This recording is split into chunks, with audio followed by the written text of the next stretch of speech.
ഇതൊക്കെ കണ്ടാൽ തന്നെയല്ലേ വായിൽ കപ്പലോട്. എന്താണെന്നറിയോ, നമ്മുടെ ഈ പണ്ടത്തെ മിഠായികൾക്കൊക്കെ ഒരു പ്രത്യേക ഒരു ഫീലിങ്ങും ഭയങ്കര നൊസ്റ്റാൾജിയാണല്ലോ അല്ലേ. അപ്പോൾ എല്ലാവരും ഇപ്പോൾ വാങ്ങാൻ നോക്കുന്നതും ഒക്കെയാണ്.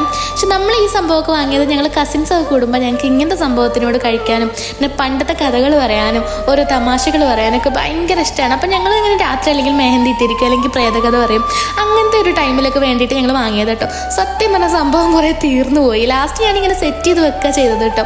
കാരണം നമ്മളിങ്ങനെ രാത്രി ഇതൊക്കെ കഴിച്ചിട്ട് അങ്ങനെ പറയാമല്ലോ എന്ന് വിചാരിച്ചിട്ട് അപ്പോൾ ജസ്റ്റ് ഒരു വീഡിയോ എടുത്തു എന്നുള്ളൂ കേട്ടോ.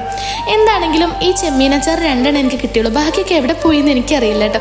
ഇവളുമാർ 2 പേരാണെങ്കിലോ നല്ല എഴുത്തിലും വായനയിലും ഒക്കെയാണ്. ഈ ഒരു പുളിഞ്ചി വെച്ചിട്ട് എത്ര പേര് ഇങ്ങനെ വരച്ച് നോക്കിയിട്ടുണ്ട്. പിന്നെ ഈ മിഠായിൽ നിങ്ങൾക്ക് ഏത് കളർ മിഠായി ഇഷ്ടം? ജസ്റ്റ് എനിക്ക് പ്രാന്താന്ന് വിചാരിക്കേണ്ട, ജസ്റ്റ് നൊസ്റ്റാൾജിയ ഒരു ഫീൽ ചെയ്താൽ മതി നിങ്ങൾക്ക്. ഈ ഒരു സാധനത്തിന് നിങ്ങൾ എന്താ പറയുക, കറുത്തച്ചാറ് തന്നെയാണോ? എന്താണെങ്കിലും ഇതൊക്കെ ബബിൾക്കന്മാർ കടിച്ചു തുപ്പിയ എത്ര പേരുണ്ട്? കമൻറ്റ് ചെയ്യാൻ മറക്കല്ലേ. നെക്സ്റ്റ് വീഡിയോയിൽ കാണാം. ബൈ.